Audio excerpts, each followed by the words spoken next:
You're listening to the Main Event Moto podcast.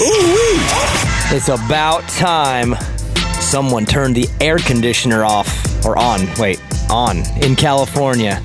It feels good. I'm in the Bat Cave. Got a sweatshirt on. Producer Joe's got a sweatshirt on. Snap-on Dan. Just Dan has a sweatshirt on. We don't have a name yet for you. Dude, you guys are lagging. Somebody said Toolman Dan. I like the simplicity of that. Oh, like Tim the Toolman you know who Taylor. it was? It was Canada Jeff. He said Toolman Dan. I mean, I'd go with that. That's good. Just like Tim Dan the Toolman Taylor. Yeah.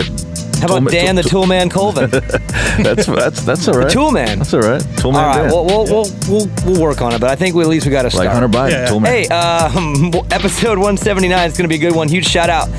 Fly Racing, Mika Metals, No Toil, EMT Racing, Viral Moto, Olmi Creations. You guys are so good to us. Motorsport.com, All-American Chevy of Colleen, screen printing done. Yeah. How's my man Neil? Oh, he's so good. He's always good. He's probably at E Street. He's the man. That dude is at E Street all the time. Randomly, I'll just see him. That's the only place I see him. He's like Dan at Riverfront. Hell yeah. Do you go anywhere? When was the last time you went anywhere else? I went to Hangtown not that long ago. How many laps? Dude, How many laps did you do? How many laps?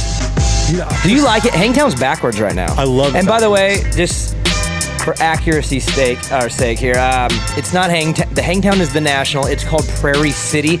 Jacob Hayes the other day was like, hey, man, why do you keep calling it Prairie City? I said, that's what it's called. It's 360 days of the year. It's always Hangtown. I know, it's Hangtown, but it's backwards. Did you like it? So fun. Yeah, it's weird because it's like unraceable, Joe, because the start, it won't work. But they're just running the track backwards for a while. We went out there a week ago or so, and it's more fun backwards. I think it looks more supercrossy and jumpy and fun, and I'm surprised you would like that. Yeah, no, it's bitching. All right. I like it. Guts Racing, Andy Gregg, he'll be on the next show with Vincent. Vincent was supposed to be on this one. Dan, you're going to be kind of a letdown. Everyone thinks Vincent's on this one. Couldn't. So, I'm pumped. I'm glad I could fill in, you know? I'm pumped you're here, but I just want you to know there are some Vince lovers out there that are probably turning us off right now. There's a lot of Toolman Dan lovers too. Joe, right, Joe? You're damn right. Do we get it? I don't get any negatives on Toolman Dan. Not a one. Off the air, we can talk about who I get negatives on. We get some negatives. Guts Racing, Andy Gregg will be on. Scott USA Prospect, we got the listener questions, the Adams and Cirillo listener questions. Hold on, DRS stop. suspension, what? How have you not gotten in trouble for that yet? Because I haven't received anything from a legit attorney. Jeez. I can say whatever I want on my show. I know you can, but good. What are they going to... What? I can say that. It's the Fox View, okay? No, it's the Scott USA Prospect Adams and Cirillo listener questions. Okay. Look, when the race is on the line, you need to choose the best. You just choose Scott, even if you're in a contract with someone else. It is what it is. DR suspension with Race Tech, just unbelievable suspension. And of course, Blenzall, just making things smell magical in my garage right now. That stuff is the best. It is good, It's the best smelling. It is castor oil. Doesn't it bring you back to 1989 Sac Raceway? It reminds me of Riverfront. I remember being a little kid at Riverfront once for a winter series or a Golden State one, and it was super freezing out and foggy one morning. And I remember couldn't feel my fingertips. I think I was riding with rubber gloves under my hands. But I remember specifically that day smelling something that it might have been Blenzall. I don't know, but there was a smell that never left me, and it's a Moto 2-stroke. Yeah. It's kind of a smell, and I remember it being just foggy and freezing. But I remember being in line, and everyone's trying to get out on the track for practice. Yep. Someone in front of me was stinking it up with some good stuff. Yeah, that always takes me back to the day. It is. It's great stuff. Hey, so this episode 179, Dan, we're going to talk 250 class. I want to do overall landscape, Joe. Instead of previewing 2021, even though I want to because I'm amped like a little child. It's way too early for that, right? So let's look at it from a broad kind of view, a worldly view on just what these manufacturers and teams, what they got on their rosters, what they're thinking for the future, what they've done in the past. I kind of just want to see who's doing it right, who's maybe doing it wrong, and maybe just kind of not like a prediction, but an outlook on what 2021 might look like. And Dan, I figured we'd start with the Cowie guys since you're here and they're dear to your heart. Do you want to start with Kawasaki? Dude, always. All right, well, let's focus first on, obviously, their number one dude, which is Austin Forkner.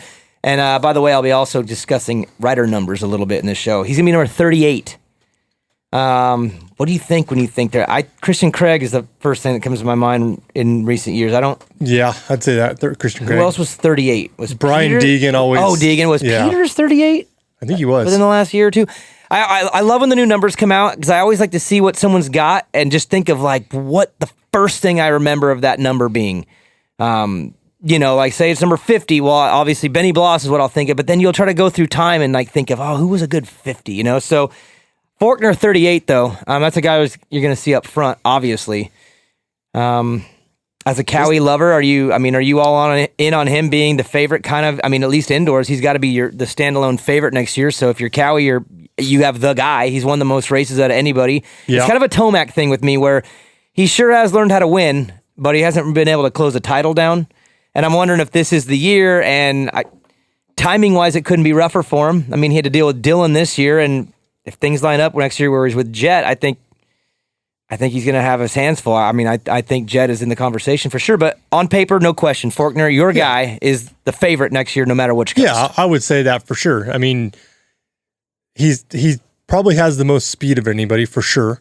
The one thing that I'm concerned with Forkner is if he doesn't come out and do something this year. And when I say do something, if he doesn't win, he's got to win the title. There's no more gimmies, right? There's not. It's like, okay, if he doesn't, where does this position him for the future? Well, we talk about how this window is so short for these guys, and he's had a couple pretty major injuries that he's lost some time to, and as these kids keep coming up and up and up, these quote unquote veterans, man, they fall by the wayside pretty quickly. Yeah, and that's what I'm worried about. And they fall into it's hard to compare because Forkner it's been a flashier view, but a McElrath story where it's like he's always in the top 3, close to the title, wins a bunch of races, but never really gets it.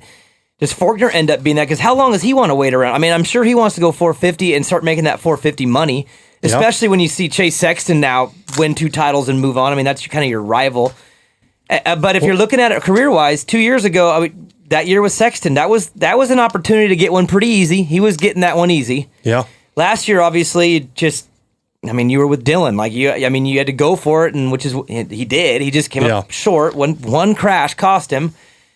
But now, like you said, the next generation comes up, and if you don't get it done, all of a sudden now you're dealing with a Jett Lawrence, and then who's next? You just don't want to play around with the unknown. You want to get it done when you can. And for me, looking at him, this is must win, have to, no matter what, you have to win the Supercross title. If you don't, okay, then maybe 2022 you get it, but dude, come on. You got to get it this year. There is no excuse. He's got to win. He's back on a bike, so it's not like this year where he's coming back from it. It's now, right now. And I don't think, he's one of the guys that has to win this year, for sure. And Jeremy Martin's the other guy that has to win this year. Those two. Yeah, the clock's running out. The clock is out for those two. But you have guys like Jett Lawrence that are going to be knocking on these guys' door. And I truly believe that whatever coast Jett Lawrence is on, he's going to give whoever is on that coast, if it's J-Mart or Forkner, he's going to give him a run. And on paper, you can't go there with Jett. He hasn't won a race yet. So on paper, you can't go, he's a title. I don't care. Do the eye test. I don't care. He passes the eye test. He won the last outdoor too. He's a kid growing up. He is without question a favorite, not the favorite over Forkner, but I would put him as a favorite over anybody else because honestly, J-Mart's won some races, but J-Mart has also proven over a 5 or 6 year period that Supercross isn't his guarantee. Outdoor damn near is. The only other thing that scares me with Forkner is what is his mental. Where's he at mentally with this breakup from his super hot girlfriend? Should we call him Nick for talk on that? I feel like he would be able to nail that question better than anybody because he seems to have his finger to the pulse on those things. I wouldn't say nail. He might be a little off I missed the story, but apparently he posted something on Instagram and then he took it down about her. I think it was about her. I'm really not sure, but when you're engaged to somebody, even though he's so young, but we've all had relationships when we were young, dude, you're all in, right? And you're we're going to get married and this and that, whatever. And now this hot chick is gone out of his life. And I'm sorry, Austin, but that's probably the hottest chick you already laid down the law with there. But I mean, Joe, can you argue with? I mean, dude, is he going to do better? Does he roll in next year with a better one? I mean, hey, he's a professional dirt bike rider. He's got a good chance. He can always. He's a young guy, plenty of years left. He's making money. He can go to any bar or club and probably pull a 10, an LA 10, if you will. So without a lot of effort. What would she have been? A United States 10? Well, she was definitely no, because LA 10s are like that's the top. Like a 10 in LA is different than a 10 in. Is that a good thing or I don't know, dude? Thing? 10 in Texas is pretty good. Everybody knows the LA 10 is the top. It's Hollywood the cream of 10. the crop. They all go to LA. That's my point. But in all honesty, that he's got to be able to put that behind him and go win races. It might be a good thing. Poor kid got a broken heart, and I'm not trying to make light of it. Love hurts. Love hurts. Love makes you motivates you. Yeah, I don't know. And he could come out swinging because what better vindication? Maybe he's like, man, I lost a 10.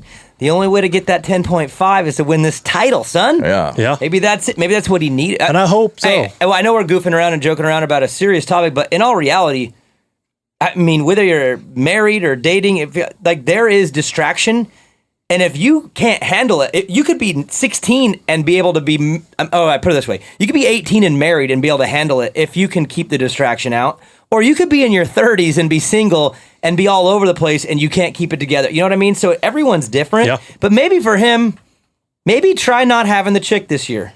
I don't know, because you had it the last two and you were pretty awesome, but things fell apart both years. Well, dude, look. Maybe go win this sucker and then go move on to whatever you got to do. But I know what you're saying. It's unfair to go on the personal life, but at the same time, when you're a little young stallion coming up and you got. Dude, it wasn't that like she was a girlfriend. I mean, she's it wasn't really like attractive. that they were just dating. I mean, they were engaged and living together, as far as I know. And, I mean, my wife hates on everyone, and even she says she's a 10. So that's something. My wife drinking haterade every day. So Faulkner. So Faulkner is the favorite, right? Yeah. And he should do it. And back to my point on Jett that I was kind of making there is. You got Christian Craig. There's guys that I really am high on for next year, but let's just be honest. None of them on paper or even situational is got you this fired up like Jett Lawrence does. So I don't care if he's got one podium. You all know what you saw. He is going to be a terror for anybody, whatever side he's on. Yeah. Straight up. And he's going to factory Honda, which doesn't mean it's going to be better or worse than Geico. Geico ran a good program. They really made improvements, but I think him just being over there, being with Kenny and Chase and just kind of he's made with the big boys over there, and I just think that he's going to have a great 2.5 months, and they're in a world of hurt. But I still say it's Faulkner's if he doesn't blow it. He is the best. He's done too much over the last 2 years to take him off the top step. It's his title to lose either side. He just better hope he don't have Jett. It'll be a lot easier without him. That's absolutely. all I got to say. The rest of the team, real quickly on Cowie. Jordan Smith's back. I'm gonna give him a pass for 2020. Look, he was hurt, the wrist. He had a lot of weird things. He looked horrible to start the year. I'm gonna give him a pass because I've been watching Instagram, Joe. The dude's been training. He's been doing his motos. He's been doing starts. He looks committed. It's 2.5 months early. He will not be the same in 2021 that he was in 2020. So if you're gonna hate on the guy, that's fair. But y'all need to realize. 2020, there was a lot of other variables there. 2021's different. I'm going to go back to 2018, 19, 17 Jordan Smith, who was close to winning championships. He's going to be a lot better next year, Dan. He deserves the hate for what he did this year. Yeah. But I am not out on Jordan Smith for next year. I think he's going to be pretty good. He's got to be top 3. I think he's got to be top 3. He should be. Because, again, dude, he's been in the class for a while, and a lot of people said that he didn't really deserve this, 2021 ride with PC. He had a 2-year deal. To be fair, he didn't earn the 21 deal. This is part of his second year. But I know what you're saying. People are like, dude. Had he not had a deal, he, by rights, probably should have been dropped, right? Yep. So this is another big year for him. McAdoo. Same thing, top 3. Look, he was fast this year. He showed incredible glimpses, but it's time to be third in points and maybe win one. It's time to win one, win 3 heats and be third in points and don't miss any. He's got to do a whole year without missing any, man. It's important. Just if he wants to be a champion someday in the next 2 to 3 years, you got to come from somewhere, and you could start by finishing the whole series. And then Seth Hamaker, he's the fourth guy. Yeah, I don't even know. I have no clue. Other than all I've heard is good things from everybody that knows him and is affiliated with him. But I know nothing other than I know at Monster Cup every year he's been sick when I've watched him. That's all I have to go off of. The only thing I pretty much have to go off of as well. That's going to be kind of a wild card. Again, it's going to be his first year, so he's going to have kind of a mulligan. I don't think the expectation is super high for him. Probably just a build off this year. And they've been letting him. I mean, put it this way, they must like him a lot. Because he's had a couple years now where things have fallen apart to where he hasn't been able to make his debut. And I mean, I don't even think he raced this year. Maybe a regional? Did he do one regional or something? Who knows? But for Mitch to sign him and keep him on after everything that's gone through, they must think something's there. Holy Christ. What? That rat is huge. Is that it? Dude, it's coming down your way, Daniel. Joe, you took care of the one. Why is there the two? Okay, y'all, Batcave update. 2 rats. Rolling through here. Mice. Joe, that was a I don't know, dude. It ain't no. It was a raccoon. No rat. Joe, you took care of one. Why haven't you been able to catch the second one? What's the problem? So this one's smart, honestly, because I'm using the old school snap traps, and you got his buddy quick. The buddy got him the very first night, and then he saw it, and I had like 4 set up, and this little dude, he snapped them all and got the bait. And never got. So this one has actually been just playing you. Yeah. Joe, that one was big enough to be your pet, dude. What are you gonna do about him? Well, we got the traps set up with a little bit different bait this time, and I'm thinking that this time we're gonna get him. All right, dude. Watch your back, bro. That thing was. He was crawling down that pipe. You better keep an eye out. This is the last episode I'm gonna put up with this, or I'm gonna change the name to the Rat Cave. Oh, dude. The Rat Cave. All right. So you need to take care of this one because Dan has been. Dan's lost it twice. I don't do rodents, man. Rodents and spiders, I'm out on. Snakes too. I don't do those either. Okay, I'm right there with you. Joe, do you like any of those? Hell no, I hate all those. Some people do. I got buddies that love snakes and like really love them and like weird people. Yeah, to me, I'm like I'm terrified. Good. No, I'm good. I'm a dog, cat, platypus kind of guy. Okay. Hamaker, and then I will go one step further. I think they're going to end up having a 5th Supercross only guy. I've heard that's almost a guarantee. I don't know who it's going to be, which a lot of people keep asking, like, is it going to be Masterpool? And it's like, no, like Masterpool would be an outdoor only guy, in my opinion. No one's going to go, let's hire him as a Supercross only guy. So, and even Amart, if Amart was going to be that guy, it's like, okay, I'd love to see Amart ride Supercross. That's great for solid 4 to 7. I would want Amart on outdoor only. So I don't know if they're going to have a Supercross only guy. I don't know who it is, when they do it, and how quickly, because, I mean, a lot of riders are getting desperate, and we'll get into that here in a minute. Let's do one more before we take a break. Then just do Honda, since we were... Yeah. Okay, so Hunter and Jett. Hunter hurt his shoulder. He's having surgery again. He's cleaning it up. I don't know his timeline and schedule. Jett, we already know, right? Yeah. Like, it's... Factory Honda has made a very calculated decision, which is we are going to move Chase Sexton up young. We want him. He ain't going nowhere. Yeah. And now we're going to get Jett under the factory semi, and he ain't going anywhere. Let me tell you right now, neither one of those two are leaving that manufacturer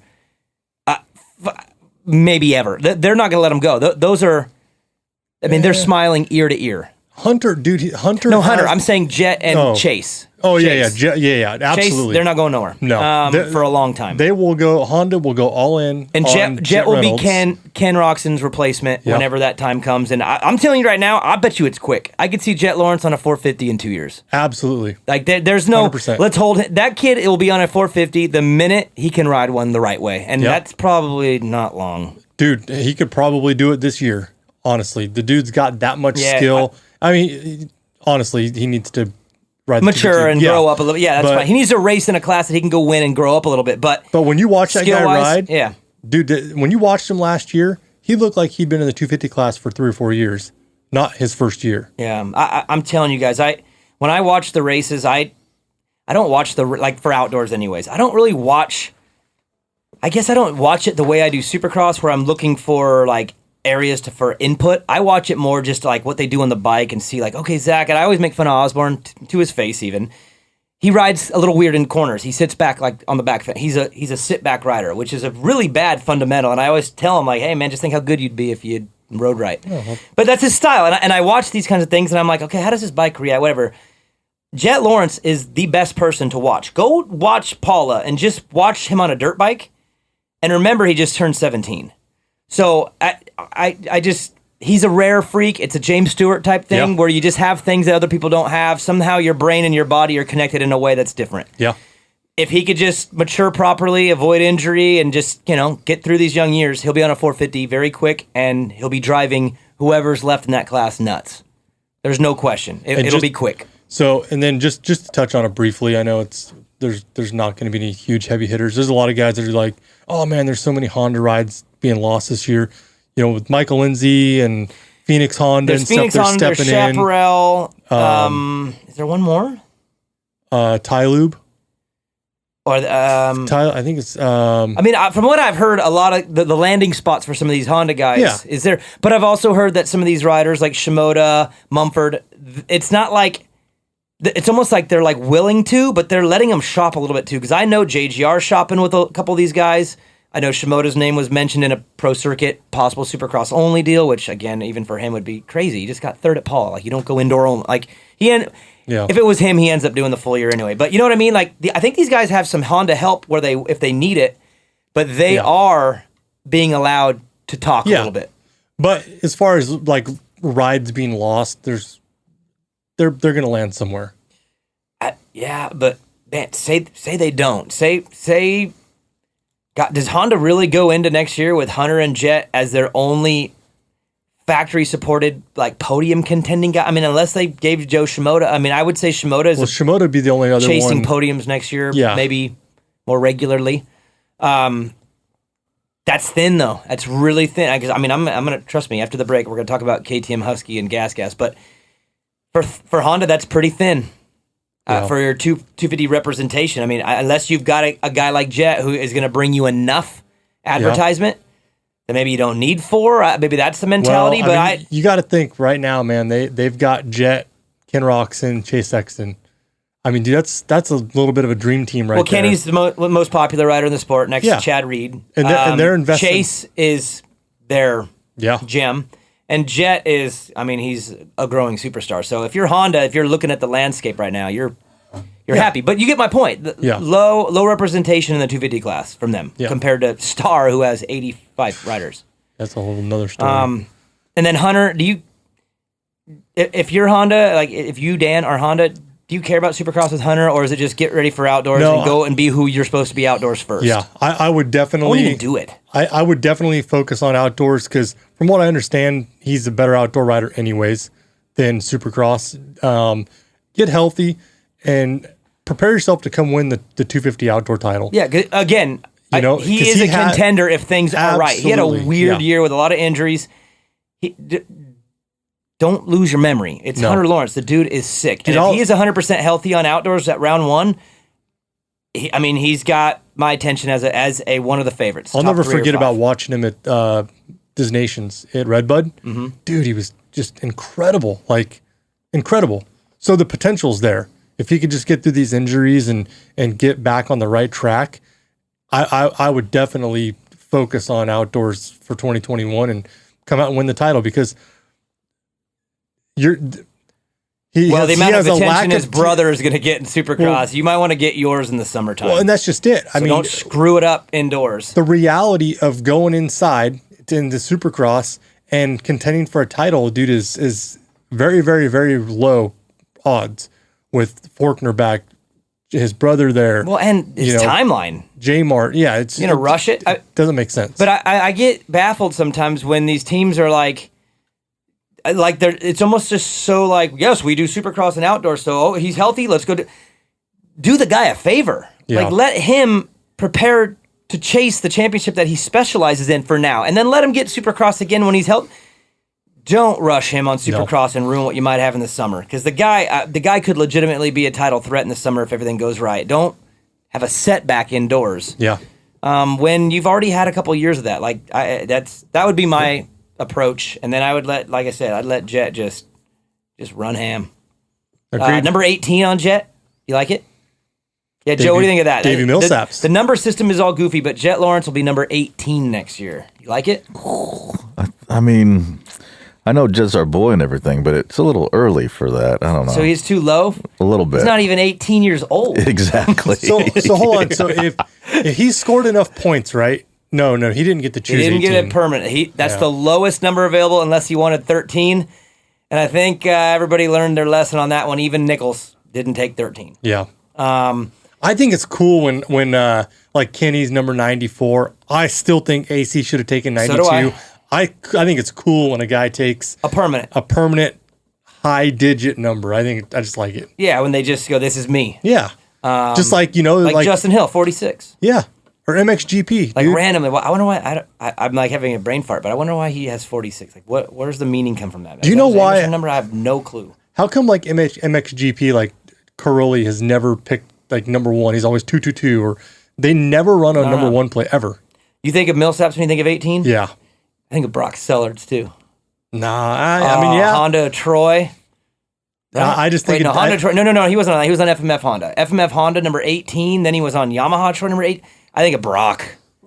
Brock was a good 18. I think of Millsaps on the Suzuki. Ooh, he was good that year. Yeah. Joe, before we go to break, Ferrandis did not take single digit. He kept 14. Yeah. What do you think? I think it's fine. It's cool. I'm surprised. I mean, 14's a dope number. In fact, guess who's changing their number to 14? I think Evan is. Is he? He told me, he's like, Dad, I don't like 145. I said, why not? That your birthday's April 5th, and put a 1 in front of it. He's like, I don't know. And I said, well, what would you choose? He goes, I like 14. I said, why? He's like, because it's like my number is now, but 2 digits. I want 2. And I'm like, but there's no meaning behind it. He goes, but I like it. So, I'm going to talk to him. I don't know. I like 145. He's got to stick out 145. I want him to keep 145. I do too. He wants 14, and I kind of feel like he's, growing up. If he wants to, choose his own path, it's hard to me to tell no, little boy. Like, if he wants to be 14, I mean, I'll let Elena be number 2, which, by the way, after the break, I got a funny story about Elena, Joe. You're going to love it. Actually, let's just do that. Let's take a break, come back, and we'll get into the rest of these teams, and I'll tell you a little story. Main event moto. There's a reason I run DRS suspension and Race Tech hard parts with Mika Metals chains, bars, and sprockets on Evans 65. First off, DRS suspension settings work everywhere. I haven't changed a clicker since I put them on. Maybe it's the internals from Race Tech that give it that extra something. American-made products with a 100% guarantee. You don't see that every day. Yeah, the DRS Race Tech combo works for me. And what can I say about Mika? First off, they've been with us since the beginning. The quality of their bars is top of the line, and Mika is the only chain and sprocket combo I run. Motoheads, get with the program. It's DRS suspension, Race Tech, Mika Metals. Say it again. It's DRS suspension, Race Tech, Mika Metals. Is that good, Joe? Yeah. I love when NorCal companies take the world by storm. Guts Racing seat covers and no-toil filters are made right here at home, but their products travel the country and world on some of the baddest dudes' bikes in pro racing. Who runs Guts? Too many factory teams to list, Joe. Who runs No Toil? Well, it's the only filter Chad Reed will run. Guts and No Toil make only the best. So visit gutsracing.com and notoil.com and step up your game, Motoheads. Look good? Check. Protection? Check. Fly Racing has had the gear game on lock for years, but the Formula helmet has taken Fly to another level. They didn't just make a high-quality helmet, they redefined the standard for the most important piece of safety equipment on a rider's body. Use your head and protect your head. Run the Fly Formula helmet. Then cover the rest of your body in Fly's Evolution and Kinetic gear lines. Easy decision. If you're a true Motohead, then motosport.com is your only choice when it comes to OEM or aftermarket parts for your bike. And when it comes to servicing your bike or giving it the punch you need to perform, it's EMT Racing. With motosport.com, you can get everything you need for your bike with great pricing and ridiculous speed on shipping. And with EMT, it's simple. Take your bike to the experts. 2020 is the year EMT takes over the performance world. If you don't know, now you know. Your Bat Bros choose motosport.com and EMT Racing, and you should too. Motoheads, do you want to stand out on and off the track? Make sure to check out Viral Moto for your jersey lettering and apparel needs. That's viralmoto.com. Because having a blank jersey is about as bad as Vincent's golf game. And when it's time to get a screen printing project done for your business or personal use, you have one choice. It's screenprintingdone.com. Neil is the man. You know those Main Event Moto sweatshirts you're wearing? Yeah, Neil at Screen Printing Done did those. You know that sick new Viral Moto shirt you're wearing? Yeah, Neil did those too. We like to look good. That's why we choose Viral Moto and ScreenPrintingDone.com. All American Chevrolet in Killeen, Texas is a proud supporter of Main Event Moto and invites all the Moto heads to experience the difference for all of your Chevy sales and service needs. Mention Main Event Moto and get 50% off your next oil change and a front end alignment at no charge. Remember, whether you're hauling your bikes to the weekend track, trail, or race, or commuting to the job that pays for your moto habit, we have the truck to get you there in style. Visit us online anytime at ChevyKilleen.com. That's All American Chevrolet of Killeen. Chevy, find new roads. Main Event Moto Podcast.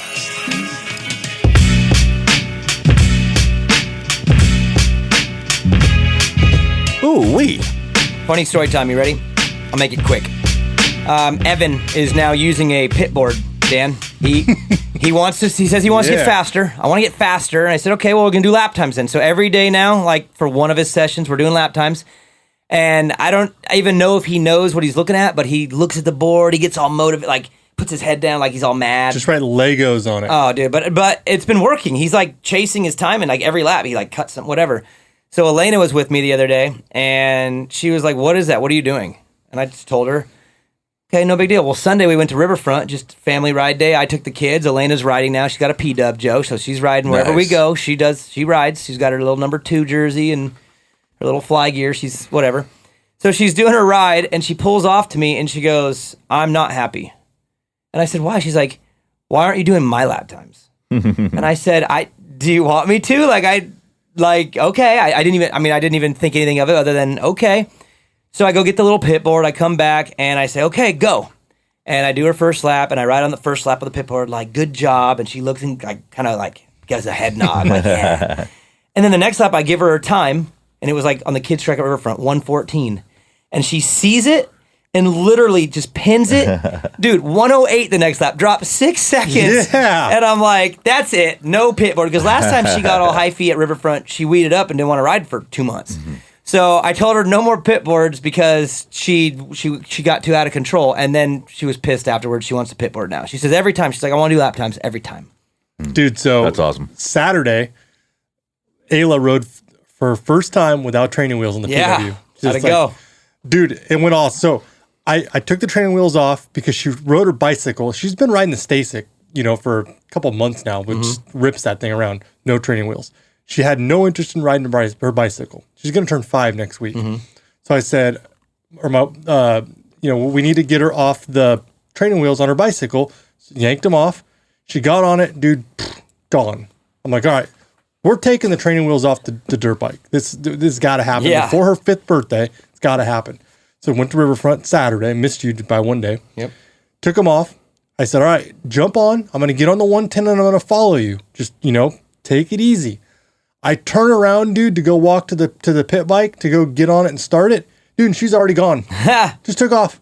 It was awesome. It's their choice, dude. It's when they want to do it, they do it. I have people even ask me all the time, like, hey, like a little peewee guy at the track, hey, what do I do about jumping? Like, when do I teach him how to jump? He doesn't really want to jump. And I'm just like, oh, he will. When he wants to jump, he will jump. It's just, they do their own clock. You know what I mean? It's the same thing with training wheels. When they decide it is time, it is time. Not now it's when like you say it. The last 2 nights, Dad, can we go ride the dirt bike? Hey, Dad, can I go ride my bicycle? It's just, I don't know. It's weird, dude. It's like a feeling of completion. Like I feel complete, it's awesome. It's awesome. And Elena has way more racer instincts than Evan ever dreams of having. She's got the goods, and it's unfortunate because she's going to end up being about 4'10", 80 pounds at max when she gets older. So she doesn't have the body for the job. Sorry, Elena. All right, Joe. Let's get back to teams. Let's talk about Star Racing Yamaha. Do you have the list that I sent you of all 85 riders that are riding for them? Yeah, boy. All right, let's start at the top. Actually, where do you start at the top, Dan? Okay, let's be straight up real here. They have 3 like legit dudes. Wait, no, 4. Nichols, Cooper, Martin, Craig. Who's their best guy at round 1 of the... Oh, by the way, the schedule comes out tomorrow. You already know it. You already know it. Yeah. Can't say it, though. Not allowed. I'm actually not allowed to. This isn't one of those things, Joe. Don't look at me like that. I mean, it'll be out at the same time. I know, but no, it won't. I don't know when they're releasing it, but like I'm going to one of the first 3. I was told one of the first 3 rounds or cities. Rounds. Lift that mic up, Toolman Dan. I can't. I'm actually not allowed to say. I'll get in trouble. I'm not. Look, when I do it just for my own choice, that's annoying, and I'm sorry I do that. But this is like not my choice. You'll find out tomorrow. By the time you hear this, you'll all know. So whatever. But schedule's coming out. Star Yamaha, when they go to the first round of the year, J-Mart. Who's their best guy? Supercross? Yeah. First Supercross. J-Mart is their number one. I think so. Over Justin Cooper, who won a round last year, points leader for a while. Yep. Nichols is one. Craig's one. Okay. I mean, I'm not even going to argue. I really don't know. I mean, I think they're all... Dude, again... At full strength, I feel like they're all four very close. Again, Jeremy Martin has the most to prove. I don't think that Justin Cooper has like the star power, going to be multi-time... You don't think so? 250 champ? No, I don't. I mean, because he would be on paper the one everyone is believing is the guy. And for outdoor, I do. Supercross, I think so too. But at the same time, There's not something sold missing. There's something missing with him. I don't know what it is, but is it raw speed? No, because he's fast. No, because I know what you're saying. Like I feel like number one qualifying. I feel like it's ridiculous to not include him in the conversation as like a damn near the favorite. But I'm kind of not there either. I'm kind of And dude, I'll give you my honest opinion about Christian Craig. I don't think that Star Yamaha is going to help Christian Craig. I disagree. Dude, it didn't for McElrath. Yeah, but McElrath was already kind of. I mean, McElrath was the same Christian. I don't know. Maybe it's just a feeling. I mean, I want to say, dude, Craig was sick at Palo. And you know what's funny is though we're talking about Craig and all these. At full strength and full health, Nichols is probably better than all three of them. In all reality, but again, man, here's what I base things off of. Is if I told you next year Colt Nichols was going to be the Supercross championship, would you believe me? No. Okay, because I'm going off of years of issues and problems and things and Yeah, I sorry. The mouse is he's that big. He's that big? He's huge. Whoa, Joe. No, he's not. Joe I've seen him twice. I've come eye to eye with him twice, Joe. I've come eye to eye with him more times than that. I don't like it either, but it's not that big. Dan's scared of him. He's scared of mice. But Joe likes platypuses, so he's not worried about it. I know what you're saying. I have to look at it. I'm not saying that he's not going to do well. He's not going to get a podium. He may get a race win. Okay, how about this, though? How about this? Let's just play imaginary game of all four of them. Nichols, Cooper, Craig, and Martin are all 100% and have no injuries, and they all perform. They all have their best season ever. Which one would do the best in that Supercross? Scenario? Yeah, Christian Craig. And that's why to me he is the number one. For me, it goes Craig. Oh my God, this is so hard. I can't even. This is really hard. It is Craig first. I think he is the best overall. I do not have the faith that he's probably going to be able to put the whole thing together, but I think on given nights, dude, he is going to be so good. But here, and then to me, the other three are tied, but I go Nichols a little higher. No, see, J-Mart has the most to prove. Does Christian Craig on an everyday every night basis, is he going to be faster or could he be faster? I think so, especially Supercross. Okay. But I think Jeremy Martin has the grit and the determination to win the title. And that's what it takes. I do too on outdoor. I think they're screwed. I think they're screwed next summer. Bad. I think he's gonna destroy him next summer. Oh, easily. But in Supercross, I think he is the this is so bad to say the word the worst. He's the worst of those four purely in Supercross. If they're all at their max best, he's not as good as the other three. How can you say that though? He's won multiple. He's gone races. On a few runs, but he's also proven over how many years that he's just kind of okay at it. I mean, he's really fast at times, but man, it doesn't look easy. And the other three, maybe Justin Cooper not as much, but at least with Nichols and Craig, Supercross just comes easy to them. I mean, but everybody goes back to it's the bike. It's the bike. The bike's so much better. Dude, maybe I don't think that the bike, especially in Supercross, is going to be that much significantly better. Maybe outdoors, yeah, but the bump it gets outdoors is bigger than the bump it gets indoors, right, without question. So I agree. Hey, how about this? Honda's going out there with Jett and maybe Hunter if he's back.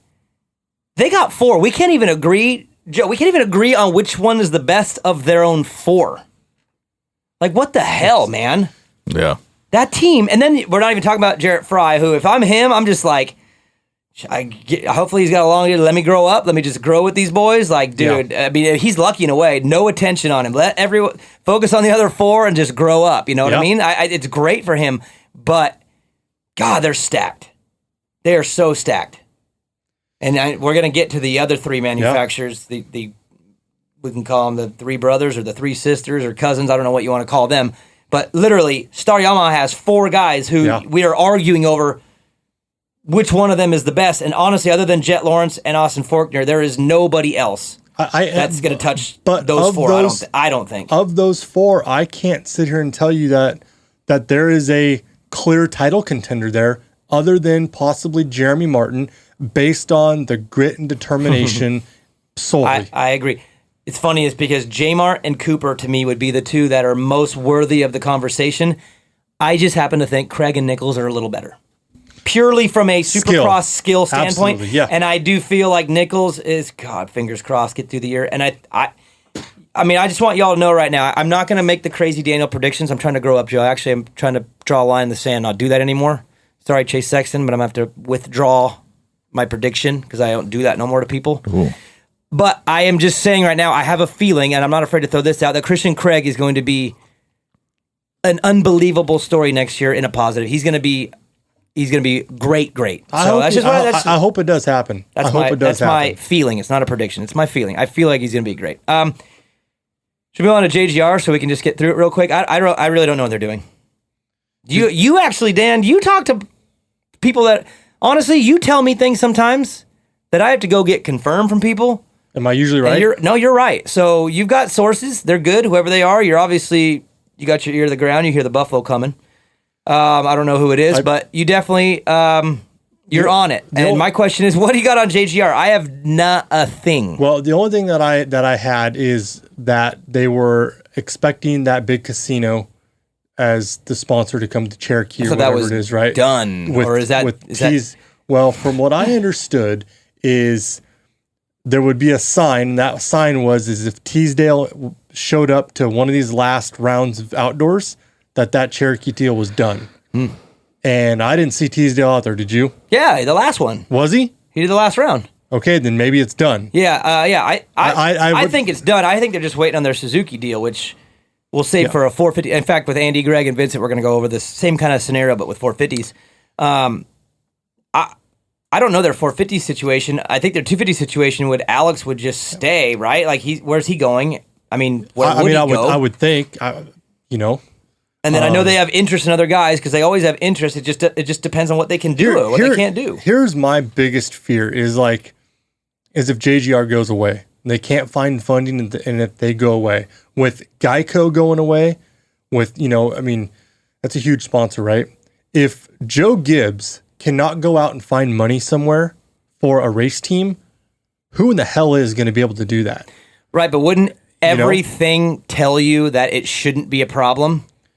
Well, and if it's this big of a problem year after year after year, maybe the NASCAR Moto connection isn't as strong as we all think.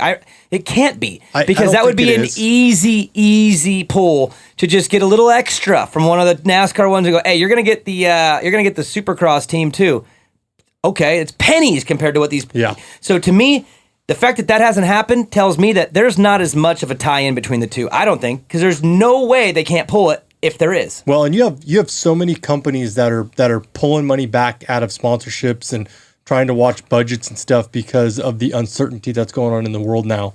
And when you say that Supercross is so small in pennies, you're right. And that's what sucks about all this. These companies are going to be like, yeah, you know what? We're not going to invest the money this year. And now you have these big holes. I have one fear. I only have one fear. Actually, I have two fears. Fear one is I really hope. I don't even want to barely say it because it makes too much sense, and I think it'd be bad. But I'm going to say it anyway because I already walked into it. The local racing scene right now is out of control. Practicing, riding, racing, enduro, off-road. The consumer side of this sport is out of control. And I'm wondering when the manufacturers are going to realize that they don't have to spend as much money. Well, I think I hate saying that because I don't want them to, but dude, I don't think you're going to see that, and here's why: the bike sales and stuff are starting to slow down again. I think people were buying out of fear, and a lot of these people, honestly, that were off work, getting unemployment, were making more with the unemployment benefits that they were working. So and they were living high on the horse. They had nothing to do because they didn't have a job to go to. They went out and bought motorcycles. That's why all of a sudden all these bikes were gone. Right? Mm-hmm. If you go to a dealership to buy a bike, you couldn't buy one. Right? So now you go to these dealerships and sales, and I do talk to some dealerships in the area and stuff. Mm-hmm. Sales have slowed down, and I think that is that because of inventory though? Because I mean, man, some of the dealers that I go to are bare on inventory. Yes like and no. the floor is empty. But the interest and other things are starting to open up, and people are going back to work, and people are starting to resume normal life again. I think it's going to normalize. It was a bubble. And I think that bubble is a quick bubble. Yeah, I think that bubble's popped. I agree, and I think there's a lot of companies out there that are very cautious going into their 2021, budgets because they're like, "Is this for real?" Like, and if I'm one of them, I would probably rather sell out than be stuck with a bunch of inventory because I mean, that's just me. Well, I'm being friends with kind a lot of sales reps and stuff, and their biggest fear is, oh my God, what's our sales to forecast going to be next year when we have this unrealistic bubble that we just went through?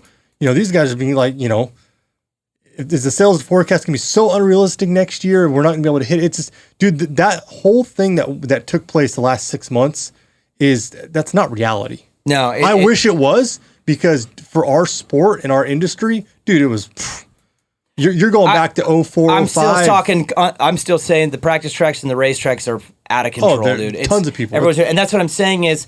Luckily, I don't think the manufacturers look at it that way. They have a marketing budget because it's more than just bike sales. It's brand awareness. There's a lot more that goes into it. They don't just go, oh, we're doing very well at the local races. Let's not pay Ken Rocks. It's not like that. But what I am saying is overall, when things are killing it at a consumer level, and it really isn't dependent on the racing side of things as much, the results or anything like that. Even like Honda. Honda is the number one selling bike for how many freaking years, and they don't win anything in the 450. I mean, they win races, but they don't win championships in the 450 class. You know how it goes. Suzuki won 1 billion championships over a 15-year period with every superstar the sport has ever had.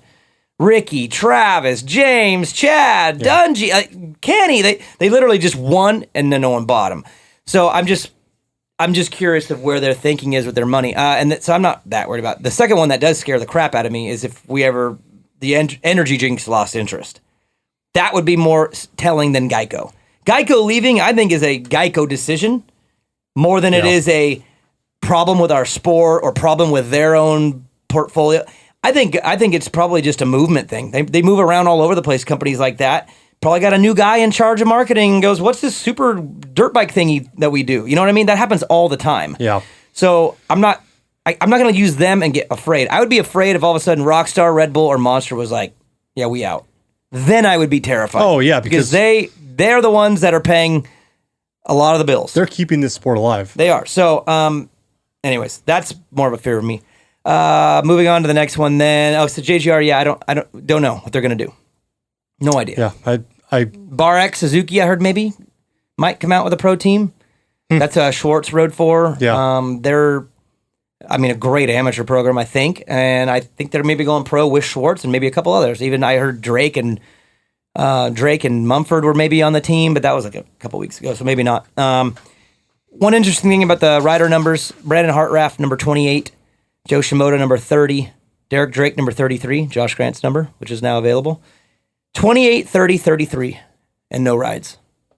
That's insane. Who does 28 remind you of? I don't know, Rattray or something. I don't know. Jesse Nelson. Oh, yeah, Jesse. But Jesse had so many cool numbers. He was like 36, 20. He was so in that 20, 30 range for so many years that I remember him looking so dope so many times. So this is what's sad, okay, is you have that many riders with such low national numbers that don't have rides, right? So what does that really tell you about KTM and Husqvarna and now GasGas? Okay, that's what I want to get into right now. We were just talking about companies' portfolios, what they do with their decision making, whatever. KTM, Husky, and Gas. Those are 3 factory teams that are going to have a 450 and 250 program. Their 250 programs are somewhat connected to their 450, right? Mm-hmm. All 3 of them. The Husky team is a little bit goofy because they have like so much presence in the pits, but I am confused why between those 3 teams, there are only 6 riders riding for those 3 teams.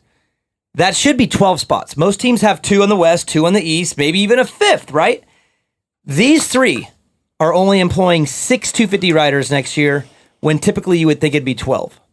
Now, I don't know. I can't judge for them what their decision making is, but I think it's a little crazy, just a little crazy, that KTM is going apparently with 1 250 rider to represent the entire brand in this country. Mm-hmm. And he happened to be on a 125 2 months ago. Never even rode the B class. So I'm a little confused, that's all. 1 guy. You have Rockstar Husky who has 3. What 3? That's good. That's better than 1. I mean, that's not 4 or 5, which I wish they did. Gave more rides. But they have 3 450 guys. They have 3 250 for whatever reason. They have the biggest budget or something because they have the most guys. But they got Hampshire, who is, again, I left him out on accident. He's a title favorite indoor and outdoor next year. I put him in the combo. Yeah, I'd agree with that. Then they got Swole's back, and Robertson will be doing his first full year. So there's 3. And then Gas has 2, which is Pierce Brown and then Michael Mosman, who was moved over, kind of proving the point that they're all under the same umbrella. He got moved over. So Gas has 2 instead of 4 or 5. Husky has 3 instead of 4 or 5, and KTM has 1 instead of 4 or 5. Mm-hmm. That's where I kind of get a little frustrated, but at the same time, I got to be fair because I don't really know their financial situation and what their outlook is. Maybe they want to put it towards something else. But those are 3 manufacturers now that should be representing hopefully 12 employed riders in the 250 division representing their 250 program, but they're only doing 6. So if you want to get mad about the ride thing, ride, you can't really get mad at Star. You can't get mad at Cowie. Honda just got the rug pulled out from underneath them. Otherwise, they typically have 100 guys under their semi. I mean, Geico has that team proved their point. They're willing to employ. Yeah. JGR is obviously struggling, but why is KTM Husky and Gas employing 6 of what I would think should be 12 spots minimum? It's unfair to be all the way frustrated, but it's fair for me to be halfway frustrated why they are not employing a full roster of 250 riders. While you have a Hartraft, Shimoda, and a Drake, national number 28, 30, and 33 with no rides. But here's what, go back to Star, okay? This is where I think that they're smart. They went out and picked up J-Mart. They went out and picked up Christian Craig. They've got some experience. They've got some title contenders, right? They're all in. They're all in. And they're ready to reload. They're look. Joe, what's the best baseball team when it comes to just killing it and having their triple, like who's just loaded and they just got it figured out? Oh, always. The Red Sox, Yankees. Lately it's been Houston. That's Yamaha, right? So stacked all the way through from top to bottom. Now go back and look at Husqvarna and KTM over the last 5 years. What have they done? Won some mains. Right. Well, and then Osborne, but let's... Yeah, besides Osborne. You're talking with their youth. Yeah, with their youth. They freaking bring these kids up at 15 years old, throw them on a factory bike and shove them into A1. And then all of a sudden, these kids have no experience. They have... I'm not going to say they don't have skill, but they don't have the skills developed to be competitive, right? They fizzle out. And next thing you know, you've got 4 or 5 guys with, high 20s and low 30s national numbers that don't have a ride. And because they were good enough to stack the points, but they didn't do anything good enough to really guarantee a spot. And then since teams are running thin, and you'd have to imagine KTM, Husky, and Gas must be... You would think they would be spooked by that formula, which is go and just throw the kids to the wolves, but that they're doing it again. And that's what I understand is, they have this huge presence in the amateurs.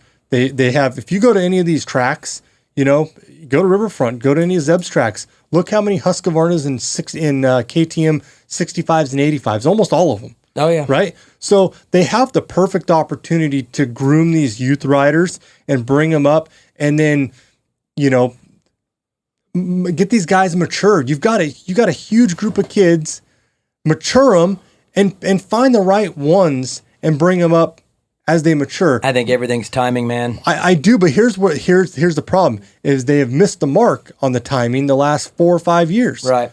They haven't got a single guy that could go out there and win a championship.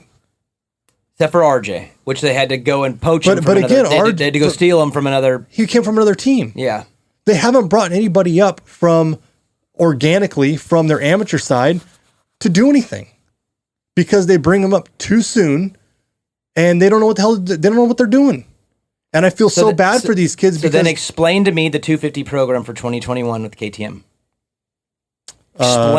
Give me a theory on what the factory KTM. I want you to give me anything that could make sense. Okay, well here I'm just going to throw it out there, and I love Max Voland. So do I. That's why I'm majorly flustered. He's the nicest human being that I've ever met. Rat family, everybody's killer, and Max, I believe, is on another level than most other youth riders out there.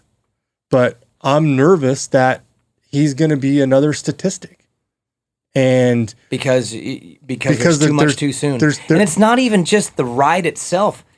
He's the only member representing the entire manufacturer at a pro level in this country on a 250. Yeah, that's pressure. I don't care what anyone said. Riders are aware.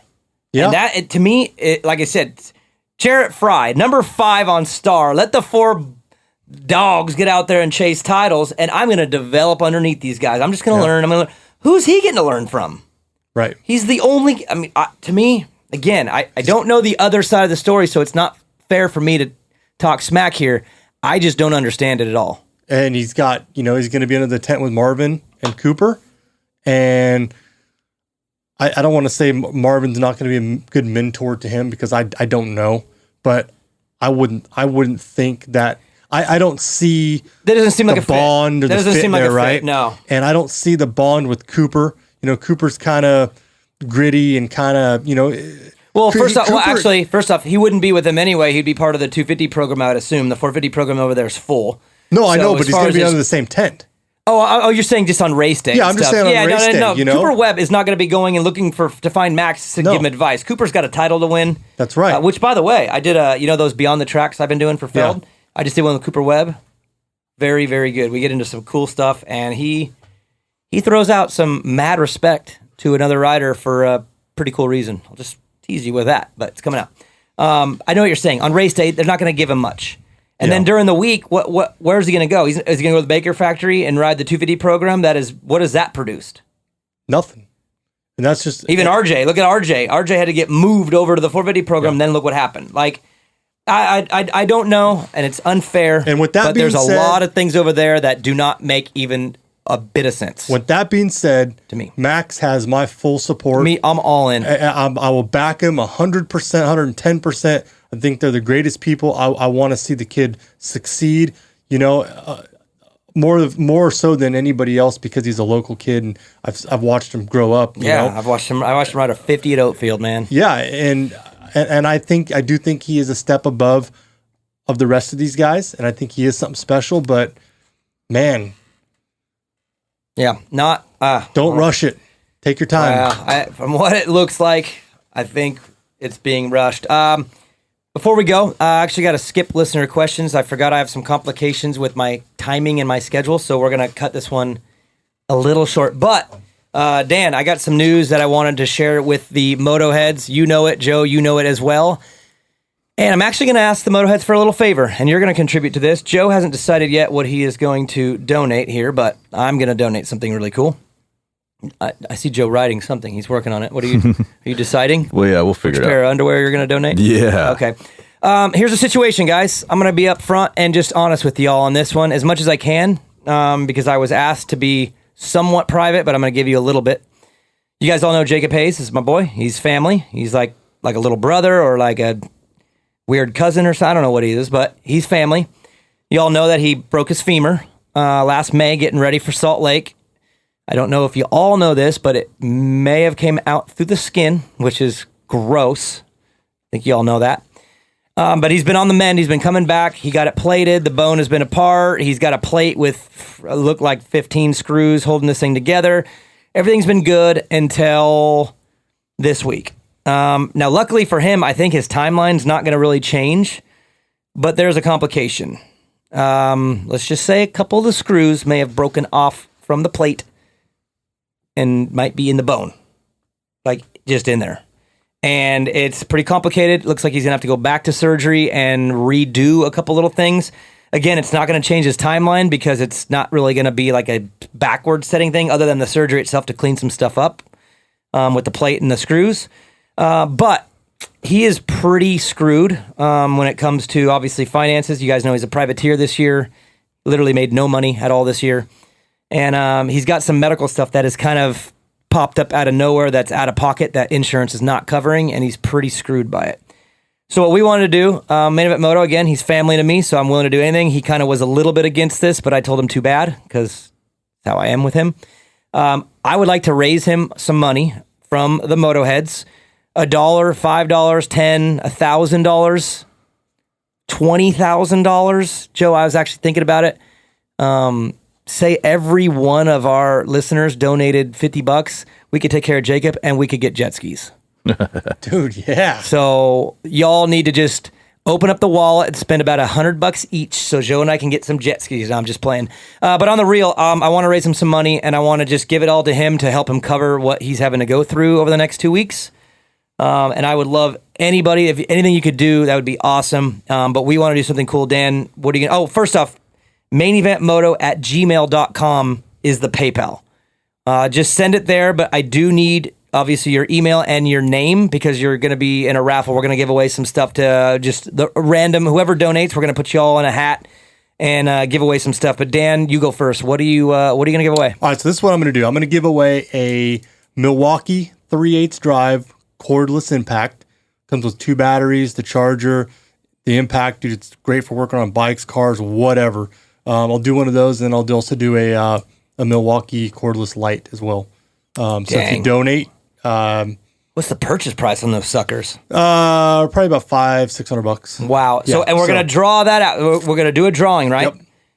And that'll be the grand prize because that's way bigger than what I'm doing. That'll be the grand prize. Yeah. So what we'll do is everybody who donates, and I'm telling you all honestly, even if you have to play the game, donate $1. I don't care, but it gets you in. But just if you could help the guy out, it would be awesome. It'd mean a lot to me and to him, obviously. But dude, $1 gets you in. You could win a freaking $500, whatever the hell you just said. I don't even know what that is.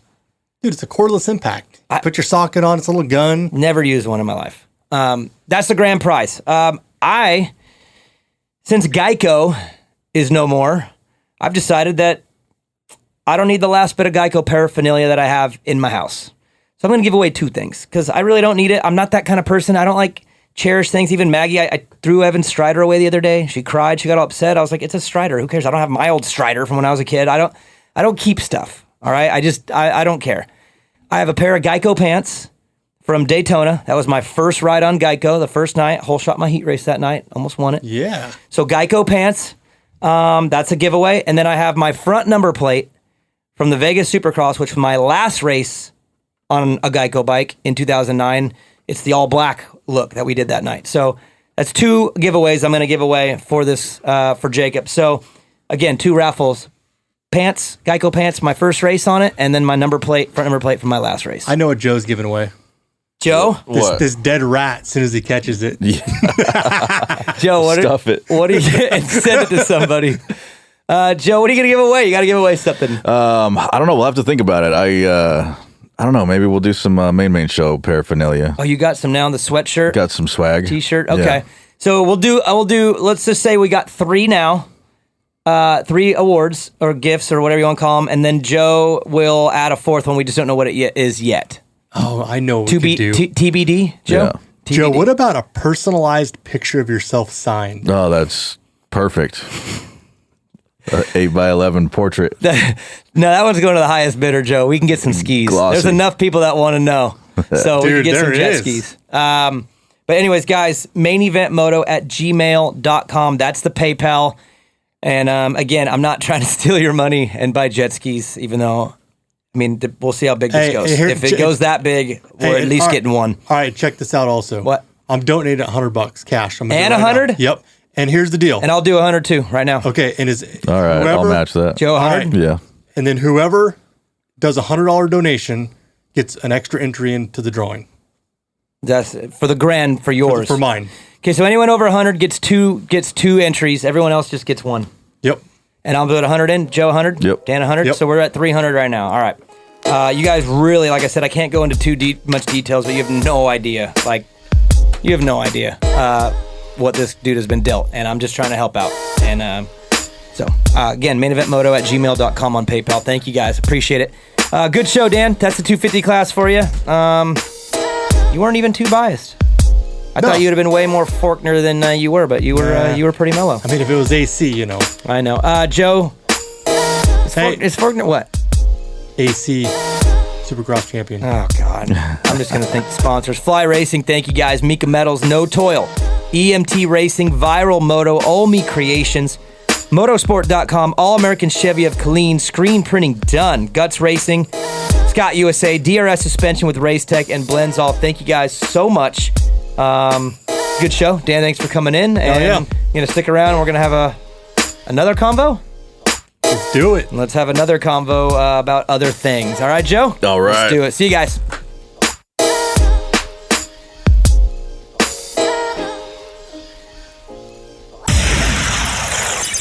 Main Event Moto. Screw it. You know it by now.